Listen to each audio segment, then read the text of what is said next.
Жер қойнауын зерттеуге ғылыми ұйымдар тартылып, цифрландыру жолға қойылады, инфрақұрылымды дамытуды басты мақсат. Бүгін үкімет геология саласын дамытудың 5 жылдық тұжырымдамасын бекітті. Құжат бойынша енді жер қойнауын пайдалануға лицензия алу рәсімдері жеңілдейді. Сондай-ақ инвесторлар мен мемлекеттік органдар арасындағы бизнес процестерді автоматтандыру және қатты пайдалы қазбаларды барлауға және өндіруге лицензия беру процесінің толық ашықтығын қамтамасыз ету жоспарлануда.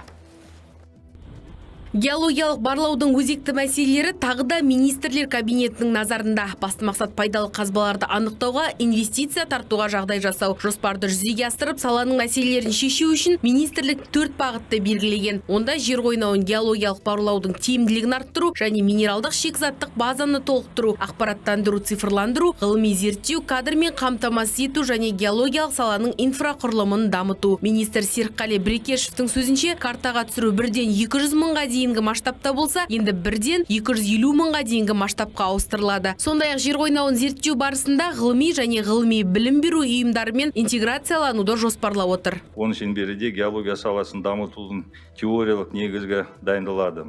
Сонымен қатар ғылыми әдістемелік ұсынымдармен қамтамасыз етілетін және пайдалы қазбалар кен орындарын іздеудің тиімділігі әдістері әзірленетін болады. Бұл пайдалы қазбалар перспектива учаскелерді анықтауға, Қазақстан Республикасының нарығында геологиялық барлау компанияларының қызметін жандандыруға және геологиялық барлауды инвестициялық және озық технологиялар трансфертін қамтамасыз етуге мүмкіндік береді. Жаңа кен орындарын анықтауда қазақмыс геологтары белсенді жұмыс жүргізуде. Геологиялық зерттеулер тіпті қыста да жалғасты. Мамандар Қазақстанның бірнеше облыстарындағы перспективалық аймақтарды зерттеді. Жақында әлемде алғаш рет канадалық Target AM аэрогеофизикалық жүйесін сынақтан өткізді. Бұған дейін отандық геологтардың қызметтері Австралияға қызығушылық танытатын.